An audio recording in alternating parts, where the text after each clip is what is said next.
बिस्मिल्लाहिर्रहमानिर्रहीम, अस्सलाम वालेकुम रहमतुल्लाहि वबरकातुहू। सलामती रहमतें बरकतें हम सब पर रहें। रिश्ते बनाने से पहले रिश्तों का तक़द्दुस ज़रूर सीखें। बातें बनाने के लिए अल्फाज तो बहुत सारे मैसर होते हैं, लेकिन किरदार बनाने के लिए अमाल का होना ज़रूरी है। तो तक़द्दुस है क्या? वो ये है कि रिस्पेक्ट, प्रोटेक्शन और वो राइट जो इस रिश्ते के राइट्स होते हैं वो मिलें। अगर ये सब कुछ नहीं मिल रहा है तो समझे सामने वाला ये चीज़ आपको डिज़र्व ही नहीं करता, वो इस लायक ही नहीं है कि आप उसके साथ मज़ीद इंगेज। अच्छा, इस तरह के केसेस बहुत ज़्यादा देखने और सुनने में आ रहे हैं, तकलीफ़ होती है, लेकिन अल्लाह की तरफ से कोई ना कोई बेहतरी है कि अल्लाह ताला ने इसके रिटर्न में कुछ ना कुछ अच्छा ही लिखा है कि ऐसे नाक़दरों से आपको सेव कर लिया। आप कितना सर्वाइव कर सकते थे उनके दरमियान। एक टाइम होता है, एक एंड आ जाता है इसके दरमियान। तो बस यही है। और दूसरा ये कि अब इन सब केसेस को देखकर सिर्फ यही एक एडवाइस है कि पेरेंट्स और बच्चों के दरमियान इतनी अच्छी कम्युनिकेशन होनी चाहिए, फैमिली बॉन्डिंग इतना स्ट्रॉन्ग होना चाहिए कि वो आपसे हर चीज़ डिस्कस कर रहे हैं और ये सब कुछ रिफ़्लेक्ट होकर आ रहा होता है, रिटर्न आ रहा होता है इसका कि जब वो प्रैक्टिकल लाइफ में आते हैं तो वो चीज़ें उनकी सारी रिफ़्लेक्ट हुई होती हैं। तो बस यही है कि आप बच्चों को 10 से 11-12 साल के बच्चों को आप फैमिली के जो इश्यूज़ होते हैं थोड़े-थोड़े उनसे उनके दरमियान उनसे आइडियाज़ लें कि आप बताओ, लेकिन लें पॉजिटिविटी में। ऐसा ना कि उनके दिमागों में सिर्फ मतलब नेगेटिविटी ही हो, पॉजिटिविटी में लेने की कोशिश करें, पॉजिटिव बातें करें। तो ये होता है कि उनके थॉट, उनकी थिंकिंग, उनके आइडियाज़ बहुत काउंट कर रहे होते हैं कि वो प्रैक्टिकल लाइफ को किस तरह बैलेंस, चेक एंड बैलेंस कर कर लेकर चल सकते हैं। जब ये जहाँ ये चीज़ें नहीं होती ना तो वहाँ इश्यूज़ आते हैं, वहाँ उनकी जो आती है ना अंधी मोहब्बत आ जाती है। तो वो अंधी मोहब्बत ऐसी होती है कि वो सेल्फ़िश टाइप के होते हैं। वो दूसरे को अपने साथ लेकर आगे अपनी एक रिलेशन को जो होता है लेकर सर्वाइव नहीं कर पाते। ये इश्यूज़ वहाँ आके क्रिएट होते हैं। तो सिर्फ यही बात थी। ख़ैर ये इतने सीरियस इश्यूज़ को इस वीडियो पे डिस्कस करना बस यही था, कुछ दिल की बातें थी। ख़ैर अब ये बातें तो हमने कर ली, अब दूसरी तरफ ये वीडियो तो जनाब माहौल कुछ इस तरह का था कि जब बर्तन धोने जा रहे हैं, जब वॉशरूम की साइड जा रहे हैं तो पानी टिप टिप टिप टिप करके आ रहा था। वो बाल्टी भी बड़ी मुश्किल से भर पाई।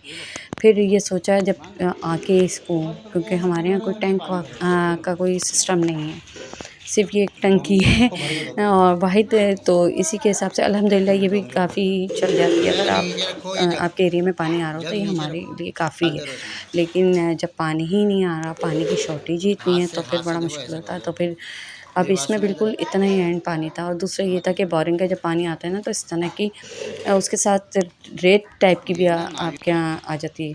तो वो इस तरह का पानी एंड में हो गया था। हालाँकि साफ़ होती रहती है अब, क्योंकि इतना मुश्किल नहीं है इसको साफ़ करना कि आप इजीली इसके अंदर चले जा सकते हैं। हमारे यहाँ ऐसी जगह है, बाज़ जगह छतों के ऊपर टॉप पे होती है तो बहुत मुश्किल होता होगा, लेकिन हमारे यहाँ ये बड़े इजीली साफ़ हो सकती है। लेकिन आज ये फ़र्स्ट टाइम मेरे बच्चे कर रहे हैं, वो भी फ़ादर ने इनके इसलिए करवाया कि इनके ऊपर कुछ छोटी-छोटी एक्टिविटीज़ बेस पर ही इनके ऊपर कोई ज़िम्मेदारियाँ आयद होनी चाहिए।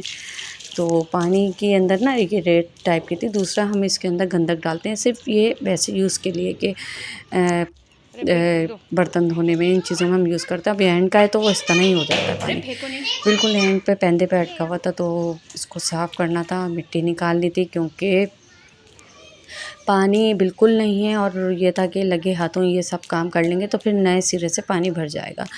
और इस वक्त ऐसा मुझे फ़ील हो रहा था कि बारिश सी हुई है, बहुत तेज़ किस्म की बारिश हुई है, लेकिन ऐसा कुछ नहीं था। ये था कि हमने पानी छत पे इसलिए डाला कि नीचे जो रूम्स हैं वहाँ कुछ ठंडक सी हो, लेकिन ज़मीन की तपिश इतनी है कि जो फर्श था और सूरज की तपिश इतनी थी कि ये फ़ौरन से सूख गया था।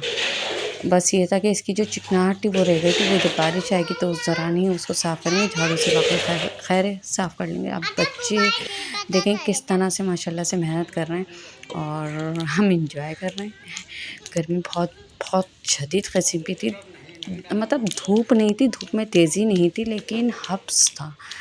और बस ये बारिश की अलामातें थीं कि बारिश होने वाली है, लेकिन हो नहीं पा रही। मौसम भी बन जाता था, माहौल भी बन जाता था, लेकिन बारिश नहीं हो पाती थी। अब भी मौसम ऐसे ही कुछ लग रहा है, अबर-अबर सा लग रहा है, लेकिन ना यहाँ मतलब ये था कि आप इंडोर हो ना तो बड़ा सेफ़ लग रहा है, और बाहर जब इस तरह हालाँकि धूप नहीं है, लेकिन बड़ा हब्स से आप अजीब हो रहा था। ये था कि गीले कपड़े जो एक मैंने मीम्स देखा था कि गीले कपड़े इस मौसम में गीले कपड़े बड़ी जल्दी सूख रहे हैं और सूखे कपड़े बड़ी जल्दी गीले हो रहे हैं, तो वो हकीकत है कि पसीना बहुत निकल रहा है। बस यही था कि आप पानी का ओवरटेक रखें, पानी पीते रहें, और बस ये था कि इन्हीं की कमी महसूस हो रही थी, और इन्होंने भी नीचे जाने के लिए पड़तोलना शुरू कर दी। ये समझ रही थी कि काम नहीं, यहाँ पे सिर्फ एंजॉयमेंट चल रही है, तो ऐसा कुछ नहीं था। बच्चे काफ़ी हद तक काम कर चुके थे और माशाल्लाह से काफ़ी क्लियर कर ली थी। अब ये था कि आखिर में इसको कपड़े से बड़े अच्छे तरीके से साफ़ कर लेंगे।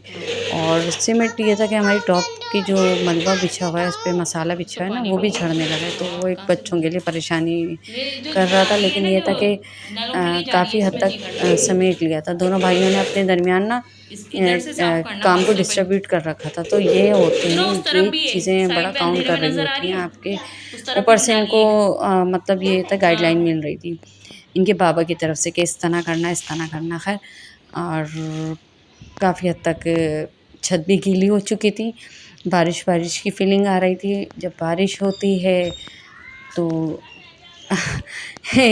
हर जगह कीचड़ भी होती है, ऐसे ही होता है, और अभी हमारे यहाँ भी कुछ ऐसा ही हो रहा है। और कीचड़ होती है तो फिर पता नहीं क्या-क्या होता है। बस ये कि लेकिन जिस तरह का मौसम चल रहा है ना, बस अब दुआ है अल्लाह ताला बस खैर की बारिश कर दे। अल्लाह ताला अपनी रहमत की बारिशें हम पर बरसा दे, बहुत ज़्यादा, क्योंकि पानी का भी बड़ा शॉर्टेज है, पानी की भी बड़े इश्यूज़ चल रहे हैं। पानी बिल्कुल बस ये है कि आप टैंकर डलवाएँ, टंकियाँ डलवाएँ उस तरह। और फिर ये हमारी साहबज़ादी भी अंदर थी।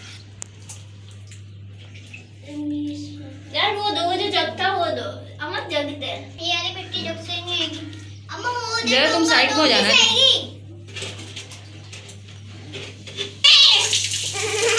नाव चला के नाव ना लाओ जल्दी से, जल्दी जल्दी जल्दी। दादी डाला बाबा क्या किया यार हाँ ये किया है ना, थोड़ा साफ हो जाएगा। जाओ जाओ जाओ, उमर जाओ, पैर दो।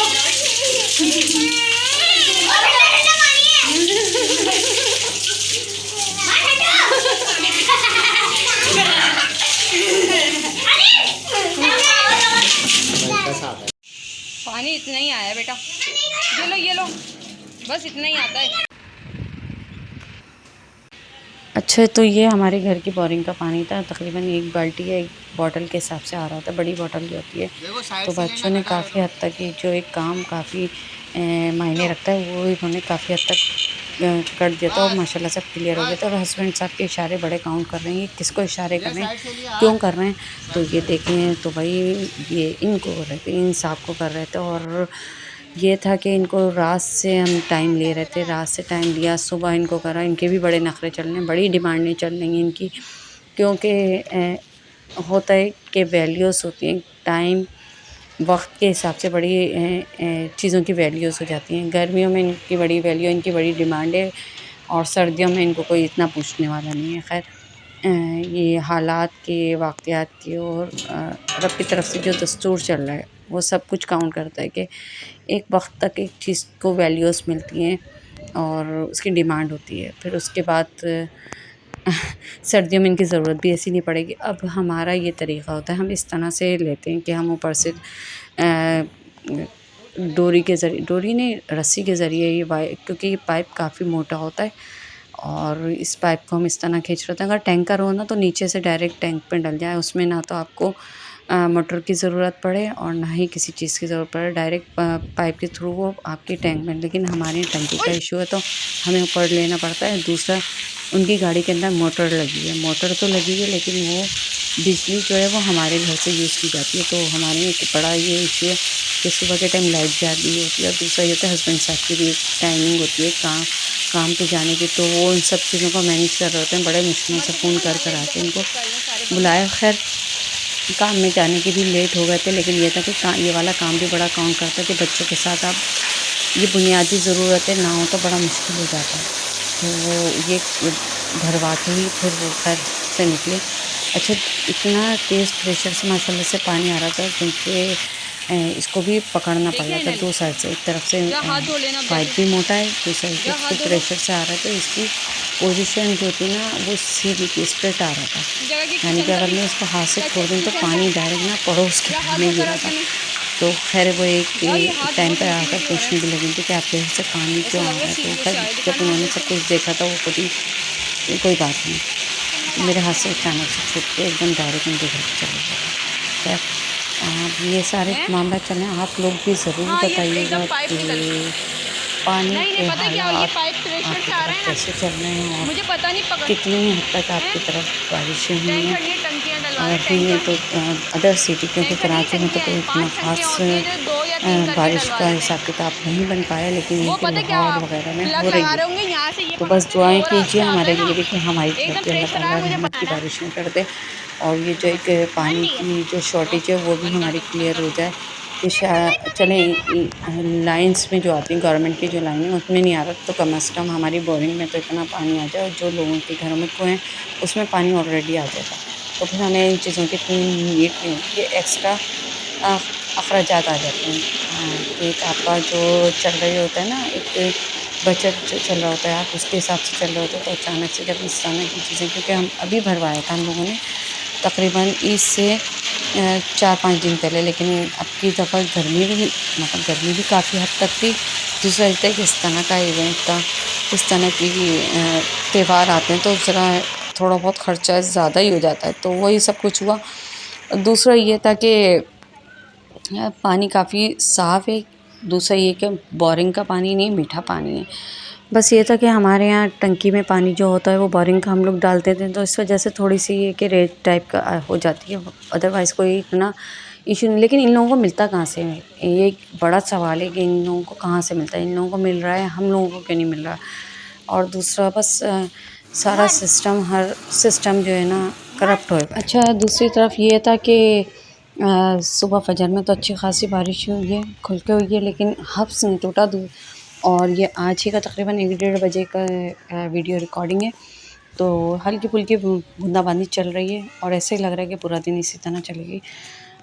खुल के बारिश न जाए तो हब्स भी टूट जाए, और बस ये कि माहौल बन गया, मौसम बन गया है। और दूसरी तरफ खाने का बिल्कुल दिल नहीं चाह रहा, गर्मी की शिद्दत की वजह से कोई इस तरह के खाने का दिल नहीं चाह रहा। तो सोचा कि ये हल्की फुल्की चीज़ें बना लें, तो ये दही फुल्कियाँ बनाई हैं। दूसरी तरफ हरा धनिया पुदीने की चटनी फ्रीज़र कर रखी थी। हस्बैंड साहब दही को अच्छी तरह से फेंट रहे थे, ये था कि इसमें अगर ऐड करना चाहें तो कर लेंगे, वरना दही फुल्कियाँ ये हल्की फुल्की ग़िज़ाएँ ये खाने में आ जाएगी गर्मियों में, जिस तरह का हब्स चल रहा है। तो बस यहीं तक का आज का व्लॉग था। उम्मीद करती हूँ आपको अच्छा लगेगा। अच्छा लगे तो लाइक कीजिएगा, सब्सक्राइब कीजिएगा, कमेंट्स कीजिएगा, बेल आइकन को ज़रूर प्रेस कीजिएगा। खुश रहें, फ्रेश रहें, खुशियाँ बाँटें। अल्लाह हाफ़िज़।